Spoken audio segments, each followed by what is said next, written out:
शांति। Good morning. तो आज बाबा हम बच्चों को यही बता रहे हैं कि इस ब्राह्मण जीवन में हमें अपनी दुआओं का स्टॉक जमा करते जाना है।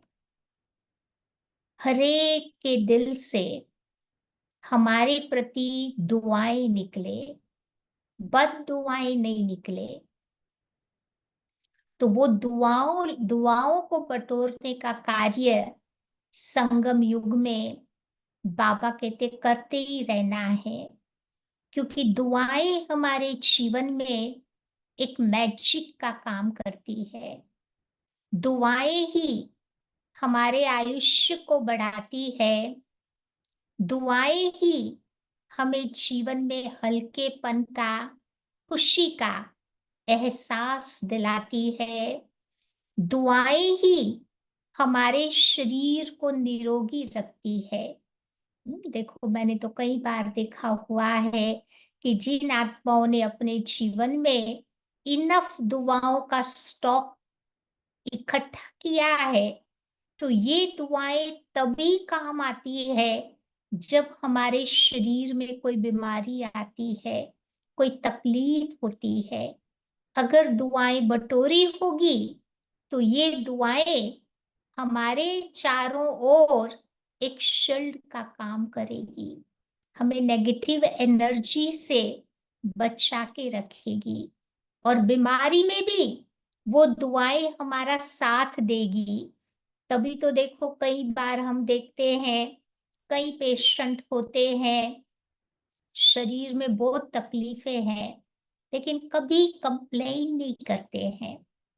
और कई ऐसे भी पेशेंट होते हैं, है छोटी सी बात, लेकिन बहुत कंप्लेंट्स करते हैं। तो ये बताता है कि जिसने दुआओं का स्टॉक जमा किया है, उनको बीमारी के समय पर यही दुआएं हेल्प करती है, शक्तिशाली उनको बना देती है।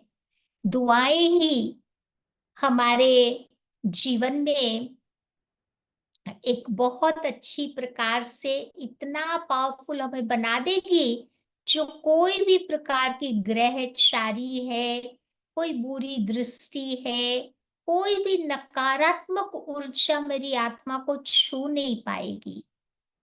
दुआएं ही देखो प्राकृतिक आपदाओं को भी रोकने के लिए सक्षम होती है।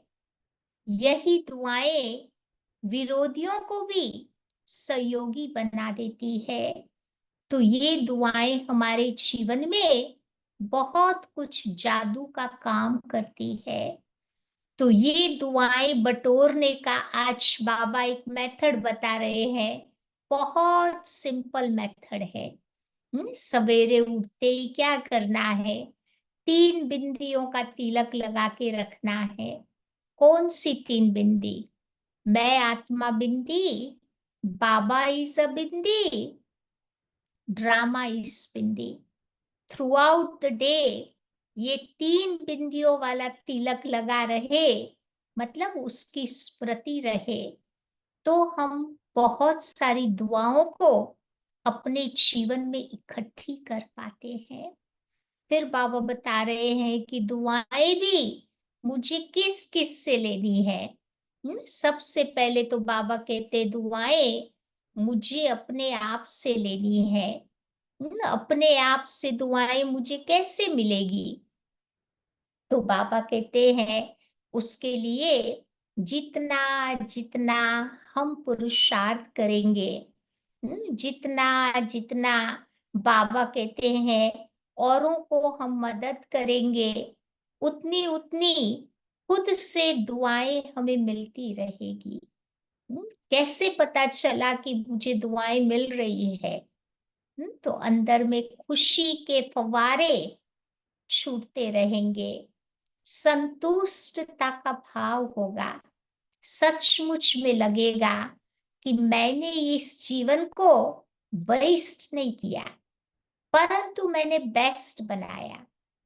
जिसको कहते हैं आंतरिक संतुष्टि का भाव रहेगा। नहीं, जैसे भोजन खा लेते हैं तो अंदर से संतुष्टि होती है ना, फिर इधर उधर और कुछ भी खाने का मन नहीं करता, क्योंकि आत्मा संतुष्ट हो गई। तो ऐसे बाबा कहते जब मुझे खुद की दुआएं खुद से मिलेगी, अच्छा पुरुषार्थ करेंगे तो ये संतुष्टता का भाव जागृत होगा। और स्वयं को ही कोई अच्छा काम करते तो क्या करते, हम शाबाशी देते हैं ना, वेल डन वेल डन। या तो खुद के प्रति ये सेल्फ रेस्पेक्ट का भाव, तब समझो मुझे खुद से दुआएं मिल रही है। फिर बाप दादा से भी दुआएं मुझे इस जीवन में लेनी है। भगवान की दुआएं किसे मिलती है, तो हम वो काम करें जो भगवान को अच्छा लगता है।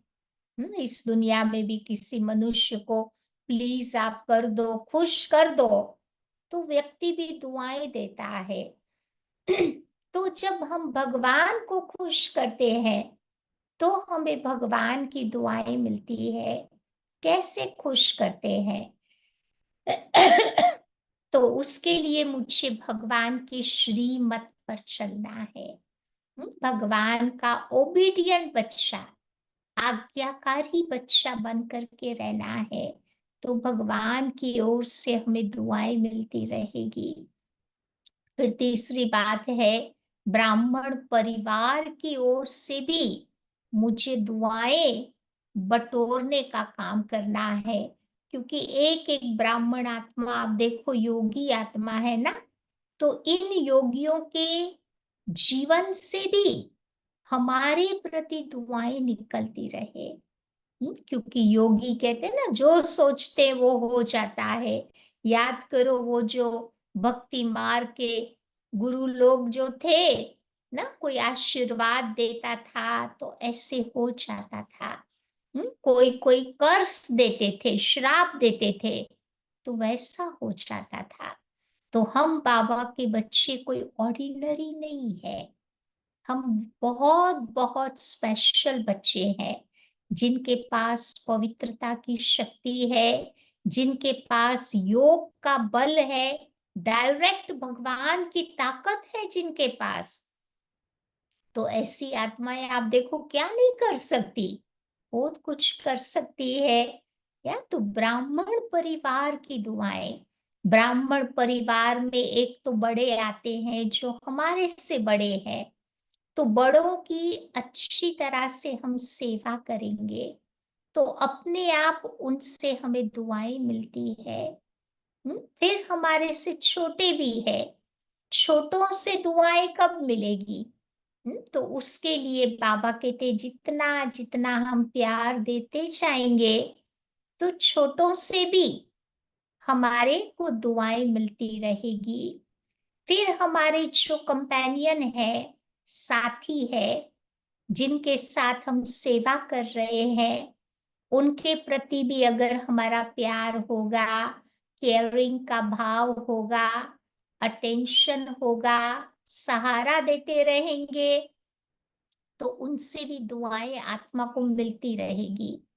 लेकिन हमें मांगनी नहीं है दुआएं, भीख नहीं मांगनी है, परंतु हमें अपने कर्मों से वो दुआएं इकट्ठी करते रहना है। फिर चौथी बात है, सर्व आत्माओं की ओर से भी दुआएं बटोरनी है। उसमें हमारे परिचित आ जाते हैं, संबंध संपर्क वाली आत्माएं भी आ जाती है, कुछ अपरिचित आत्माओं से भी दुआएं इकट्ठी करनी है। वो कैसे करेंगे? तो उन आत्माओं को योग का दान दे करके ना, जैसे थर्ड संडे को क्या करते हैं हम लोग सब, 1 घंटा बाबा की पावरफुल याद में बैठ करके विश्व की आत्माओं के प्रति हम योगदान देते हैं। हम विश्व की आत्माओं को जानते नहीं है, परंतु उनके प्रति योगदान देने का काम करते हैं। या तो यही हमारा योगदान उन आत्माओं को यथाशक्ति प्रदान करता है। तो ऐसे बाबा कहते सब तरफ से सबसे दुआएं मुझे इस जीवन में बटोरने का काम करते रहना है। तब जाकर के बाबा कहते दुआओं का स्टॉक मेरा जमा होगा, और जब मुझे जरूरत होगी तब हम उसको यूज कर पाएंगे। और यही स्टॉक मेरे साथ चलना है। या बाकी आज की मुरली में बाबा, खास जो बाबा के बच्चे प्रवृत्ति में रह रहे हैं, परिवार में रह रहे हैं, ऐसे बच्चों को आज बाबा याद कर रहे हैं। ऐसे बच्चों के साथ आज बाबा ने चिट चैट किया है। तो सुनते हैं बाबा उनको क्या कह रहे हैं आज। तो आज की है बाबा की 22 नवंबर की मुरली। बाबा कहते हैं मीठे बच्चे, बाप की श्रीमत पर चलना ही बाप का रिगार्ड रखना है।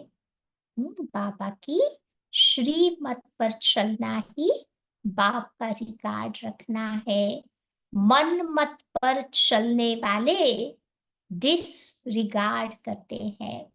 लौकिक में भी कोई बड़ा हमें कुछ कहता है, उस प्रकार से नहीं करते तो डिसरिगार्ड हो गया ना। तो ऐसे बाबा की श्रीमत पर न चल, मन मत पर चलना, ये डिसरिगार्ड हो गया। आज का प्रश्न है, गृहस्थ व्यवहार में रहने वालों को किस एक बात के लिए बाबा मना नहीं करते हैं, लेकिन एक डायरेक्शन देते हैं? कौन सा डायरेक्शन देते हैं? जो घरों में रहते हैं, बाबा उनसे आज बात कर रहे हैं। तो बाबा कहते हैं बच्चे, तुम भल सभी के कनेक्शन में आओ। कोई भी नौकरी आदि करो, संपर्क में तो आना पड़ता है ना। तुम्हें रंगीन कपड़े भी पहनने पड़ते हैं, तो पहनो। बाबा किसी को मना नहीं करते। क्योंकि कई बाबा के बच्चे काम पर जाते हैं तो रंगीन कपड़े पहनते हैं, तो बाबा कहते पहनने में कोई हर्जा नहीं है। जो बाबा के घर में टोटली टोटली सरेंडर आत्माएं हैं, या उनको बाबा कहते हैं सफेद कपड़े पहनने हैं। बाकी जो घरों में रहते हैं, लौकिक जॉब करते हैं, कभी कोई कर्म योग भी करता है तो उस समय भी रंगीन कपड़े पहनने पड़ते हैं, तो बाबा मना नहीं करते। बाबा सिर्फ डायरेक्शंस देते हैं। कौन सा डायरेक्शन देते हैं? कि बच्चे, देह सहित देह के सब संबंधों से ममत्व निकाल, तुम मुझे याद करो। ओम शांति। तो शिव बाबा बैठ बच्चों को समझाते हैं, अर्थात आप समान बनाने का पुरुषार्थ कराते हैं। जैसे मैं ज्ञान का सागर हूं, वैसे बच्चे भी बने। ये तो मीठे बच्चे जानते हैं, सब एक समान नहीं बनेंगे। सबका पुरुषार्थ एक जैसा नहीं होगा, नंबर वाइज तो होता ही है। पुरुषार्थ तो हरेक को अपना अपना करना होता है। स्कूल में स्टूडेंट तो बहुत पढ़ते हैं, परंतु सब एक समान पास विथ ऑनर्स नहीं होते हैं। नंबर बार अपने पुरुषार्थ के अनुसार वो पास होते हैं।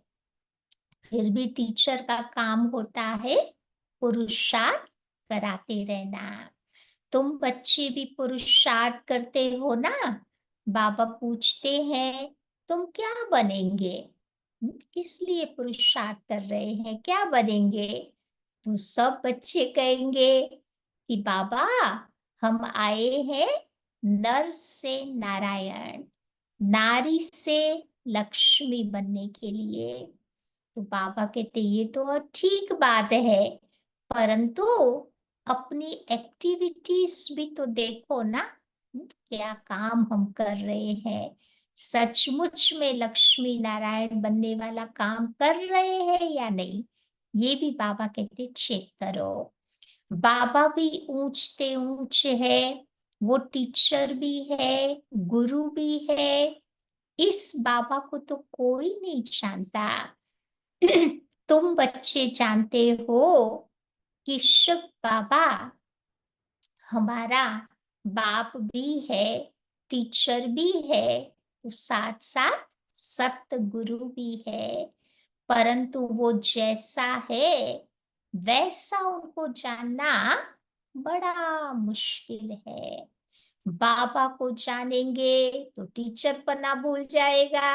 होता है ना कभी, बाबा को बाप के रूप में याद करते हैं तो भूल जाते हैं कि वो बाबा मेरा टीचर भी है।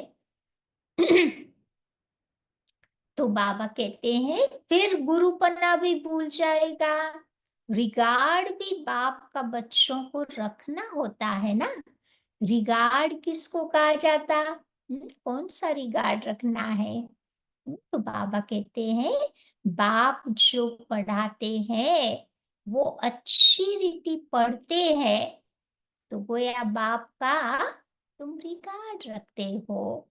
तो बाबा तुम्हारा बहुत मीठा है, तो अंदर में बहुत खुशी का पारा तुम्हारा चढ़ा हुआ रहना चाहिए।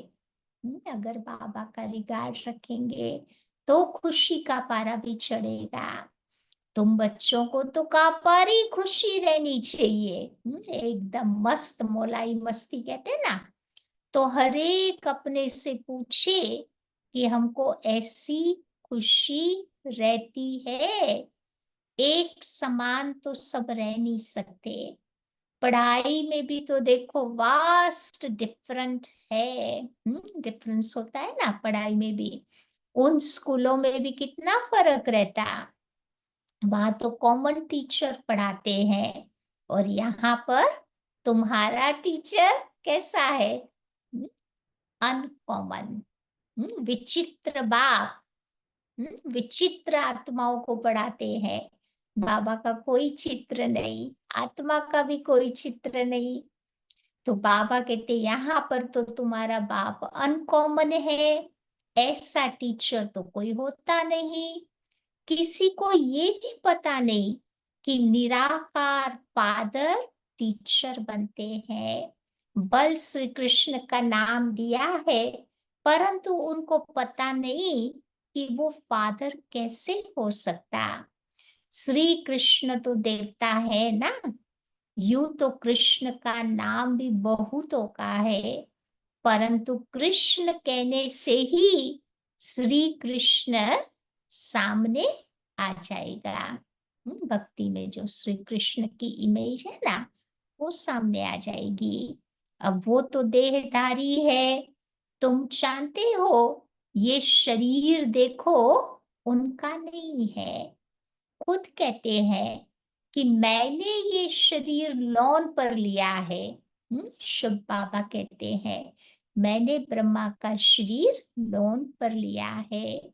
ये पहले भी मनुष्य था, अभी भी मनुष्य है। ये भगवान नहीं है। भगवान तो है एक निराकार। अब तुम बच्चों को बाबा कितने राज आकर के समझाते हैं, परंतु फिर भी फाइनल ही बाप समझना, टीचर समझना, ये हो नहीं सकता है। बच्चे घड़ी घड़ी भूल जाएंगे। क्यों भूल जाएंगे? बाबा हमारा बाप टीचर सदगुरु है, ये बात क्यों भूल जाते हैं? क्योंकि देहधारी की तरफ बुद्धि चली जाती है।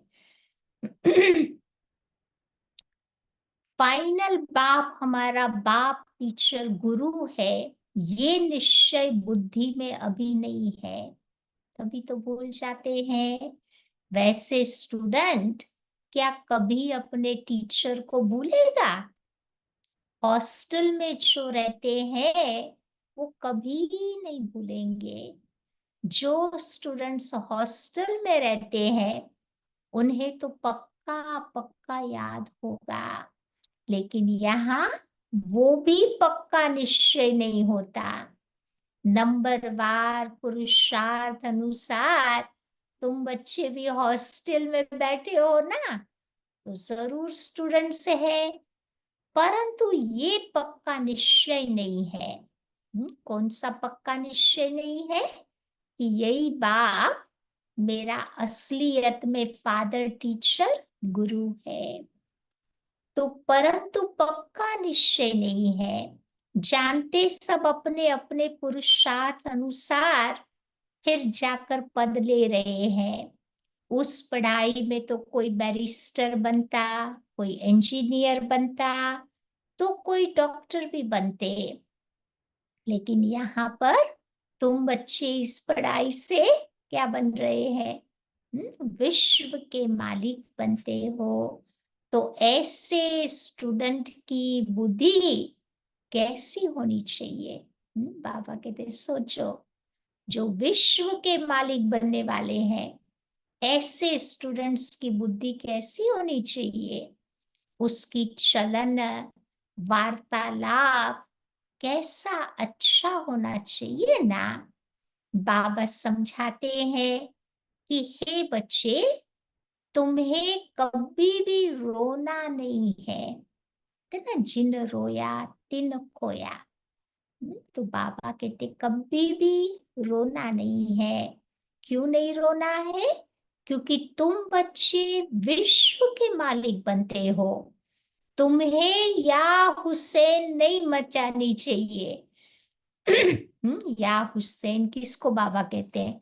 ना, जो जोर जोर से रोते हैं ना, वो दुनिया में आपने देखा होगा, वो रोने वाले भी वो हायर करते हैं।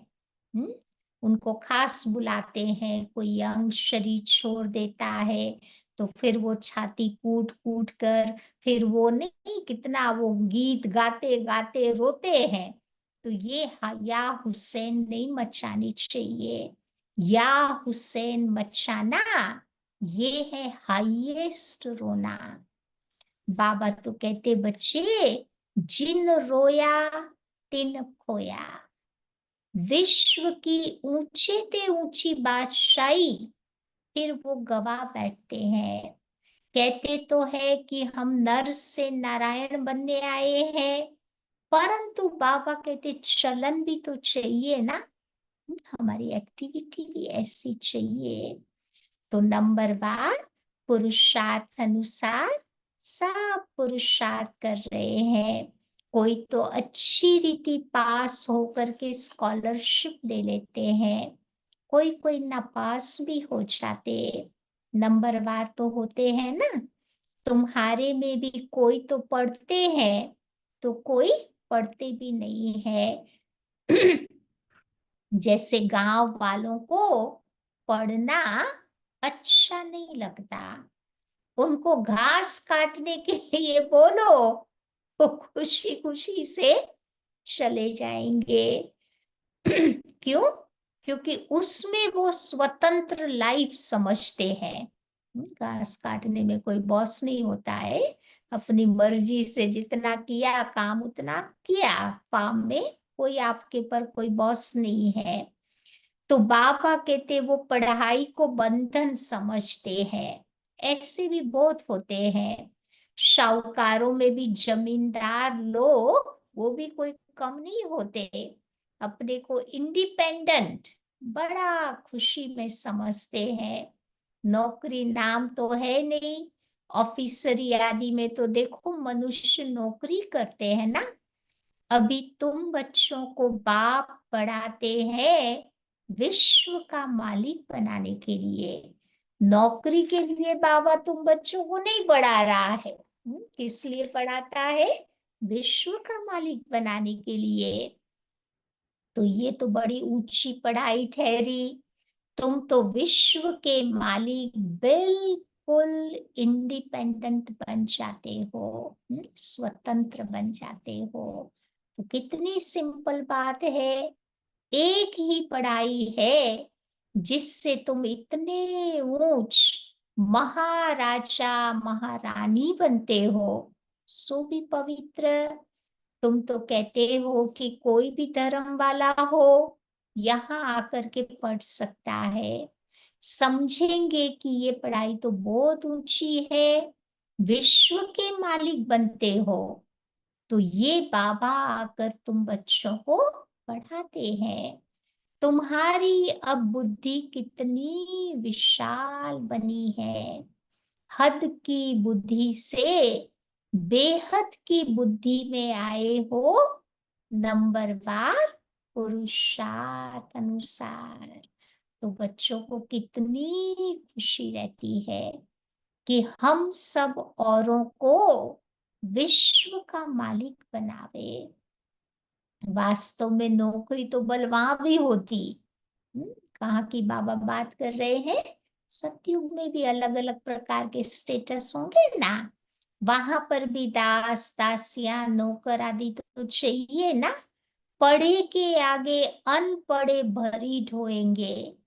अभी जो अच्छी तरह से पढ़ते हैं तो फिर उन लोगों को उनकी सेवा करनी पड़ेगी वहां पर।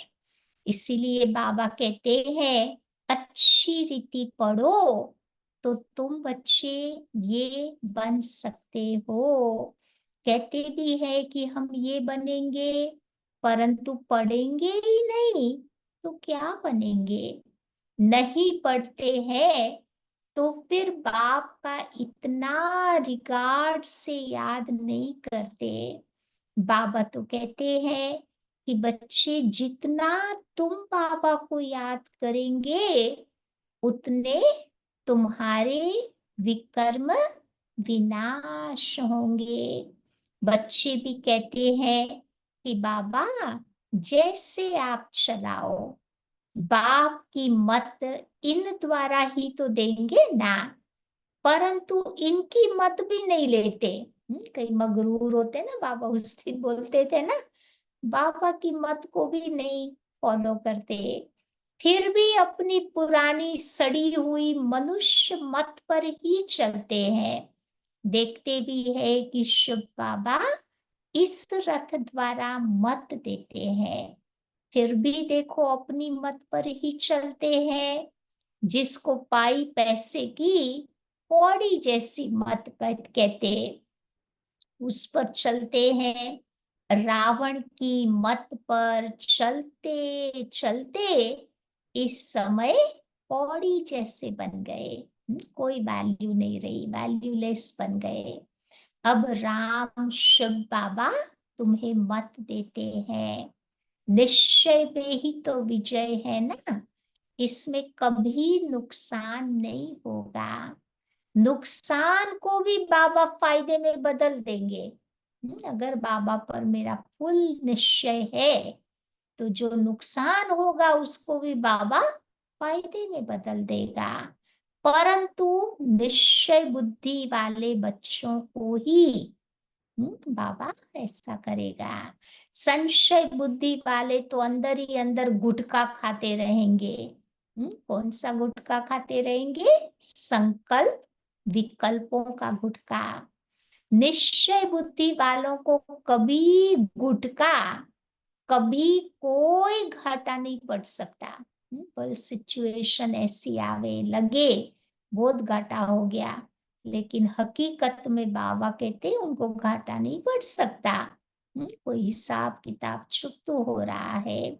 बाबा खुद गारंटी करते हैं कि श्रीमत पर चलने से कभी अकल्याण नहीं हो सकता। मनुष्य मत को देहधारी की मत कहा जाता, या तो है ही मनुष्य मत, गाया भी तो जाता है ना, मनुष्य मत, ईश्वरीय मत और दैवी मत। अभी तुम बच्चों को मिलती है ईश्वरीय मत।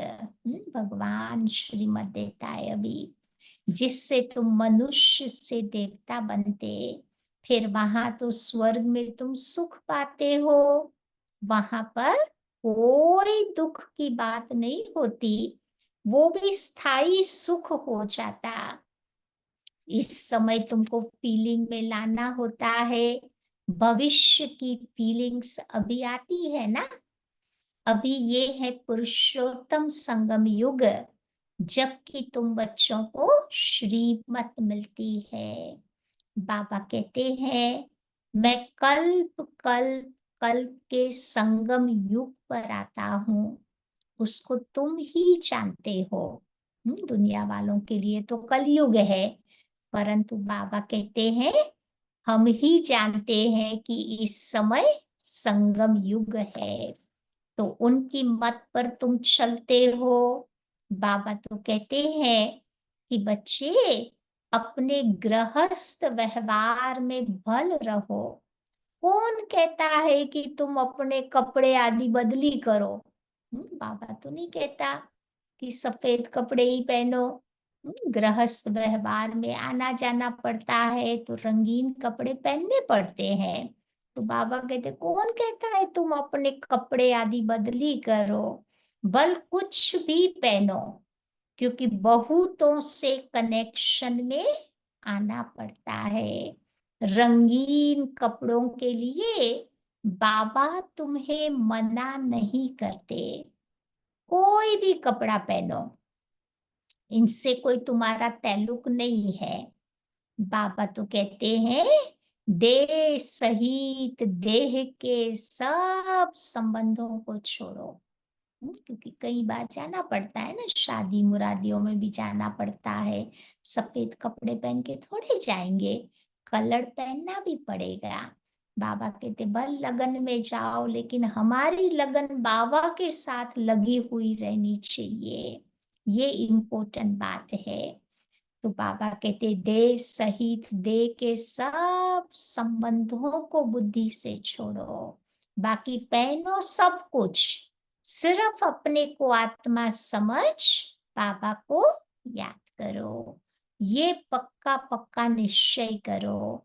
ये भी जानते हो कि आत्मा ही पतित और पावन बनती। महात्मा को भी महान आत्मा कहेंगे, महा परमात्मा नहीं कहेंगे, क्योंकि कहना शोभता ही नहीं है। बाबा कितनी अच्छी अच्छी पॉइंट समझाते हैं समझने की। सतगुरु सर्व को सदगति देने वाला एक ही तो बाप है ना। बाबा के वहां पर कभी भी अकाले मृत्यु नहीं होती। अभी तुम बच्चे समझते हो, बाबा हमको फिर से ऐसा देवता बनाते हैं, आगे बुद्धि में नहीं था। कल्प की आयु कितनी है ये भी उस समय नहीं जानते थे। अभी तुम बच्चों को सारी स्मृति आई है। ये भी बच्चे समझते हैं कि आत्मा को ही पाप आत्मा से पुण्य आत्मा बनना है। पाप परमात्मा कभी नहीं कहा जाता। फिर कोई कहे कि परमात्मा सर्वव्यापी है, तो कितनी बेसमझी हो गई ना। तो ये बाबा बैठ तुम बच्चों को सब बातें समझाते हैं। अभी तुम जानते हो कि 5000 वर्ष के बाद पाप आत्माओं को बाबा आकर के पुण्य आत्मा बनाते हैं। एक को नहीं, सब बच्चों को बाबा बनाते हैं। बाबा तो कहते हैं तुम बच्चों को बनाने वाला मैं हूँ बेहद का बाप। तो जरूर बच्चों को बेहद का सुख दूंगा ना। बेहद का बाप है तो सब कुछ बच्चों को बेहद का देता। सतयुग में तो होती ही है पवित्र आत्माएं।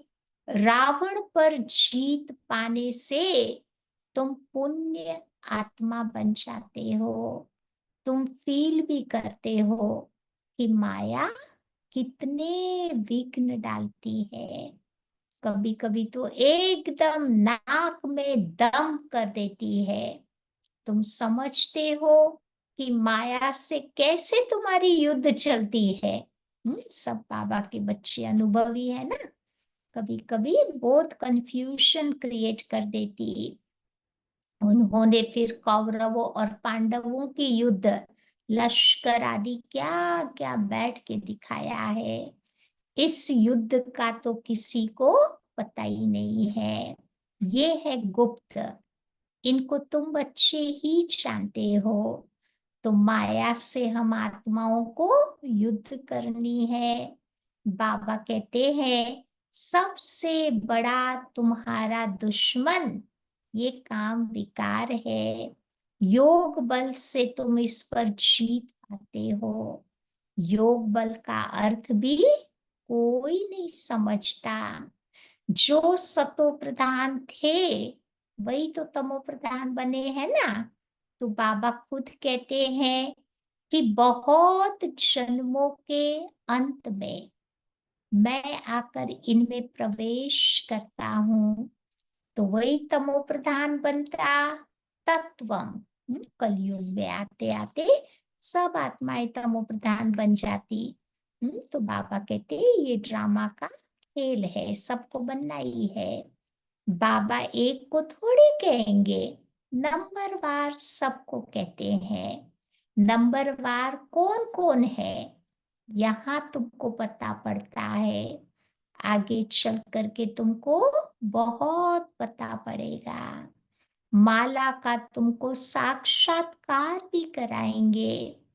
स्कूल में भी जब ट्रांसफर होते हैं तो मालूम पड़ जाता है ना, रिजल्ट सारी निकल आती है। स्कूल में भी बड़ी बड़ी एग्जाम में पता है ना, बोर्ड की एग्जाम हो तो उसमें तो सारा रिजल्ट बाहर आउट हो जाता है न्यूज़पेपर में। तो पता चल जाता है कौन पास हुआ कौन फेल हुआ। तो ऐसे बाबा कहते यहाँ पर भी अंत में पता चल जाएगा कि कौन बाबा के बच्चे पास हुए इस एग्जाम में। बाबा ने बच्ची से पूछा था कि तुम्हारे इम्तिहान के पेपर कहाँ से आते हैं। परीक्षा के पेपर कहाँ से आते हैं। आई थिंक जयंती बहन को बोला था बाबा ने। तो बोला लंदन से। अब तुम्हारे पेपर्स कहाँ से निकलेंगे। वो तो लंदन से आते थे, अब हमारे पेपर्स कहाँ से निकलेंगे। तो पापा कहते ऊपर से। तुम्हारा पेपर तो ऊपर से आएगा ना, बाबा ही लेगा ना टीचर बन करके। तो बाबा कहते सब साक्षात्कार करेंगे। तो ये कैसी वंडरफुल पढ़ाई है। कौन पढ़ाते हैं किसी को भी पता नहीं है। श्री कृष्ण भगवान वाच्य कह देते हैं। अब पढ़ाई में तो देखो बच्चे सब नंबरवार है, तो फिर खुशी भी तो नंबरवार होगी ना। जो जितना जास्ती पढ़ेगा उसको जास्ती खुशी होगी। ये जो गायन है कि अति इंद्रिय सुख गोप गोपियों से पूछो, ये तुम्हारी पिछाड़ी की बात है। अंत में हमारी जो अवस्था होगी ना फाइनल, वो हमारी अंतिम अवस्था का गायन है। तो बाबा ने समझाया है कि बल बाबा जानते हैं कि ये बच्चे कभी गिरने वाले नहीं है, परंतु फिर भी पता नहीं क्या होता है। कई बच्चे तो पढ़ाई ही नहीं पढ़ते क्योंकि उनकी तकदीर में ही नहीं होता। थोड़ा भी उनको कहो कि जाए, हाँ जाकर, हाँ थोड़ा भी उनको कुछ भी कहो तो फिर उस दुनिया में जाकर अपना घर बसाते जट चले जाएंगे। कई बाबा के बहुत पावरफुल बच्चे होते, छोटी छोटी बातों को नहीं माइंड करते। लेकिन कई बाबा के बच्चे बहुत डेलीगेट होते हैं। बाबा थोड़ा भी इशारा करते तो चले जाते हैं। तो बाबा कहते कहाँ से निकल कर ये कहाँ चले जाते हैं। उनकी चलन बोलना करना सब ऐसा ही हो जाता। समझते हैं कि हमको अगर इतना मिले तो हम जाकर के अलग रहे। तो जलन से समझा तो जाता है ना, इसका मतलब ये हुआ कि उनको बाबा में निश्चय नहीं है, लाचारी से बैठे हैं। क्योंकि हर एक का मोटिव आप देखो अलग अलग होता है। कोई रियली रियली बाबा के पास आते हैं क्योंकि उनको बाबा से प्यार है, बाबा की सेवा से प्यार है। कोई कोई का मोटिव दुनियावी मोटिव होता है कि भाई मैं यहाँ बैठूं तो मुझे ये फायदा हो जावे। तो फिर वो वाले बच्चे बाबा कहते ठहर नहीं सकेंगे। अब बहुत है जो ज्ञान का ग भी नहीं जानते, कभी बैठते भी नहीं, क्योंकि माया उनको पढ़ने नहीं देती। ऐसे सब सेंटर्स पर है। कभी कोई कोई तो पढ़ने आते ही नहीं है। वंडर है ना, कितनी ऊंची ये नॉलेज है। भगवान बैठ करके पढ़ाते हैं। बाबा उनको कहते हैं कि बच्चे ये काम न करो, तो भी मानेंगे नहीं, जरूर उल्टा काम करके ही दिखाएंगे। लॉकिंग में भी होते हैं ना कई कई नोटी बच्चे, उनको बोलो ये नहीं करो तो वो खास करेंगे। तो ऐसे बाबा के बड़े बड़े बच्चे भी कभी कभी माया उनकी बुद्धि को ऐसे बदला देती है तो उल्टा काम करके दिखाते हैं। अब बाबा तो कहते बच्चे राजधानी स्थापन हो रही है ना, उसमें हर प्रकार के चाहिए, ऊपर से लेकर नीचे तक सब बनते हैं। मर्तबे में तो फर्क रहता है ना, यहाँ भी देखो नंबरवार मर्तबे हैं। सिर्फ फर्क क्या है, वहां आयु बड़ी और सुख रहता, यहाँ पर आयु छोटी और दुख रहता। तो बच्चों की बुद्धि में ये वंडरफुल बातें हैं। कैसा भी ये ड्रामा देखो बना हुआ है, फिर कल्प कल्प इस ड्रामा में हम वही पार्ट बचाएंगे, कल्प कल्प बचाते रहते। इतनी छोटी सी आत्मा में कितना भारी पार्ट भरा हुआ है। वही फीचर्स, वही एक्टिविटी, ये सृष्टि का चक्र देखो फिरता ही रहता। तभी तो बाबा कहते बनी बनाई बन रही, नई कुछ बननी नाही, चिंता ताकि कीजिए जो अनहोनी होई। तो ये चक्र देखो फिर भी रिपीट ही होगा। सतो प्रधान, सतो रजो तमो में आएंगे। इसमें बाबा कहते बच्चे मूंझने की कोई बात नहीं है। अच्छा, तुम अपने को आत्मा समझते हो, आत्मा का बाप है शिव बाबा, ये तो समझते हो ना। तो जो सतो प्रधान बनते हैं वही फिर कलयुग अंत में तमो प्रधान बनते। फिर बाबा को याद करो तो आत्मा सतो प्रधान बन जाएगी। ये तो अच्छा है ना, बस यहाँ तक ही उसको ठहरा देना चाहिए। ज्यादा ज्ञान नहीं सुनाओ, नहीं तो हजम नहीं होगा। सिंपल सी बात नए नए नए को बतानी है। बोलो बेहद का बाप, ये स्वर्ग का वर्षा देते, वही पतित पावन है। बाप नॉलेज देते हैं, इसमें शास्त्रों आदि की तो कोई बात ही नहीं है। शास्त्र भी शुरू शुरू में कहाँ से आएंगे, ये तो जब बहुत हो जाते हैं तब बाद में बैठ शास्त्र बनाते हैं। द्वापर के बाद सारे शास्त्र निकले, ये सब मैन मेड थे। तो ज्यादा संख्या ऊपर से नीचे उतरती है तब शास्त्र बने।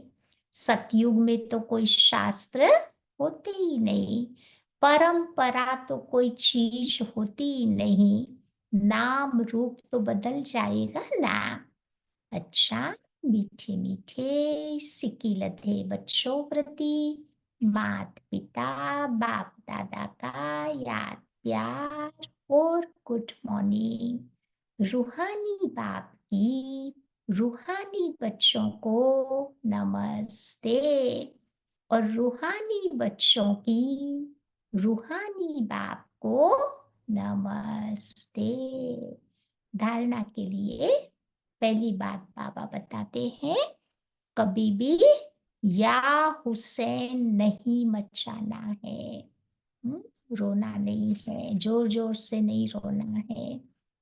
बुद्धि में रहे कि हम विश्व के मालिक बनने वाले हैं, तो हमारी चलन, वार्तालाप, सब कुछ बहुत अच्छा होना चाहिए। रॉयल टीम में जा रहे हैं ना, तो रॉयल होना चाहिए। कभी भी तुम्हें रोना नहीं है।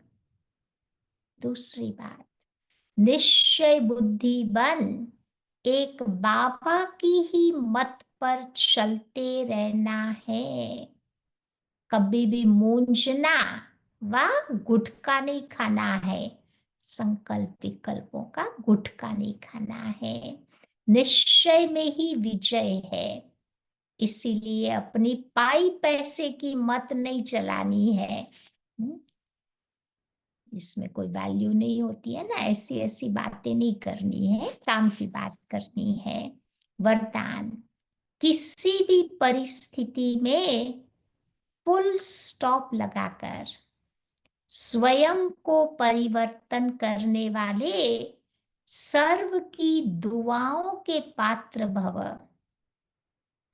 किसी भी परिस्थिति में फुल स्टॉप लगाकर स्वयं को परिवर्तन करने वाले सर्व की दुआओं के पात्र भव।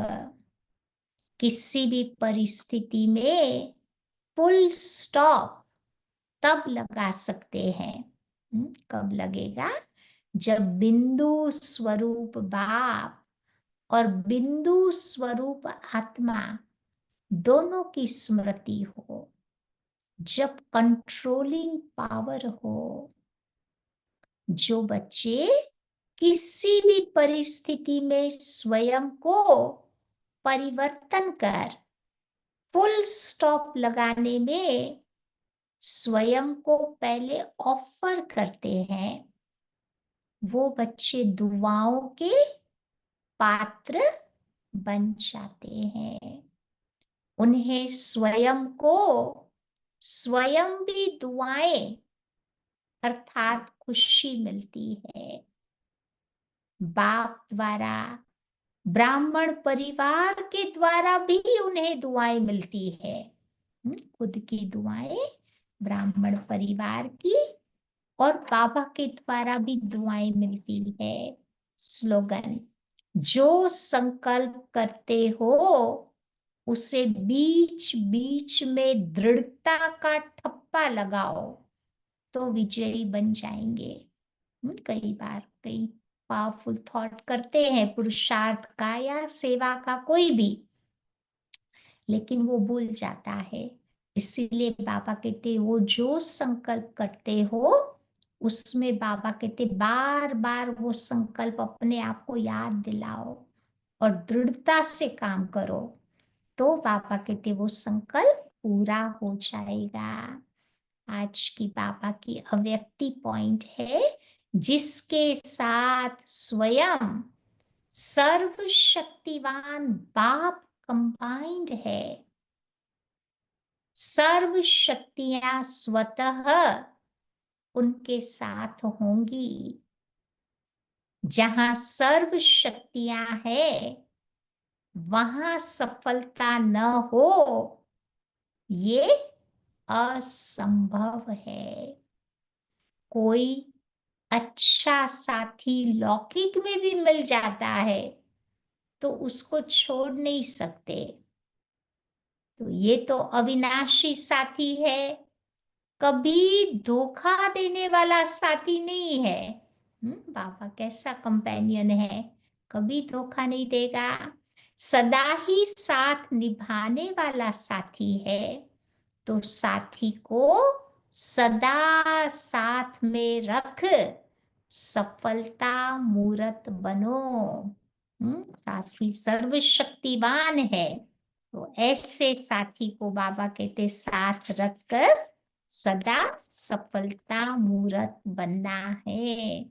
समझा? तो आज सारा दिन क्या करेंगे?